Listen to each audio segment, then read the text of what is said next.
The statements we're about to show you are from the Holy Quran, and is said to be the official, unchanged, pure word of God, revealed over 1400 years ago.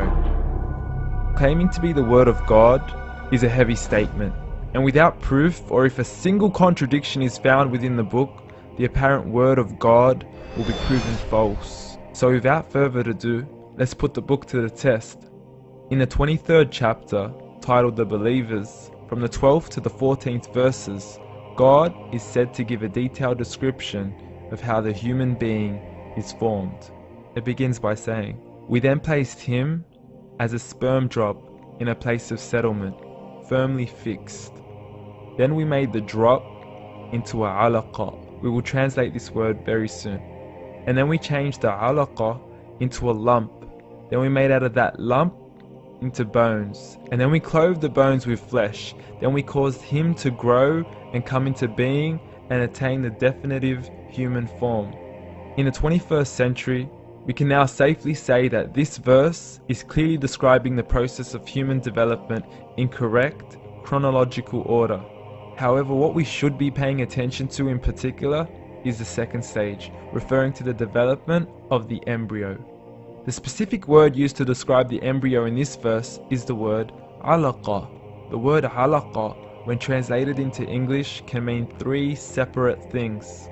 Firstly, a blood clot, or to be suspended, that is to be hanging or clinging to something, or thirdly and finally, a leech. Now, all three definitions don't come anywhere near what we perceive to be the human embryo. So, why are these words used, and what significance do they share with the human embryo? Can the embryo be described as a blood clot? Well, what do you think? In the third week of embryonic development, a tubular heart joins with the blood vessels to form a primordial cardiovascular system, and by the end of the third week, the blood is circulating and the heart begins to beat on day 21. The first thing that comes to mind in regards to being suspended or hanging is the umbilical cord. But we can't use that example because we are simply referring to step 2, before the baby has even formed. But we now know today that the umbilical cord is formed from the connecting stalk. And the connecting stalk is formed as soon as the embryo is formed. The embryo's connecting stalk has even been described by John Allen and Beverly Kramer as an object to suspend the developing embryo in the extra-embryonic column.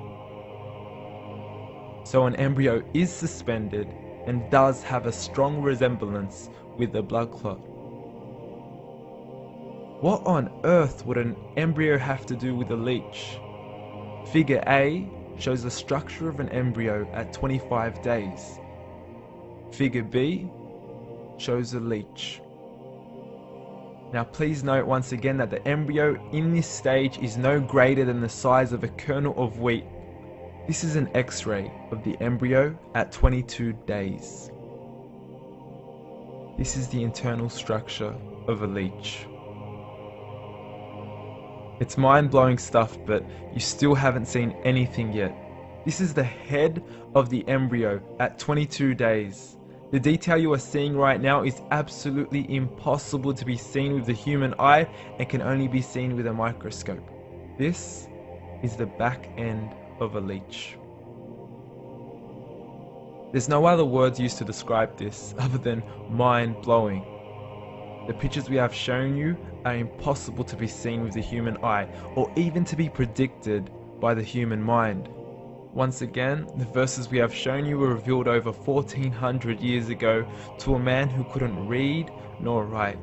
Are these the words of God? Descriptions of the human embryo in the Quran cannot be based on scientific knowledge in the 7th century. The only reasonable conclusion is that these descriptions were revealed to Muhammad from God, from God, from God, from God, from God.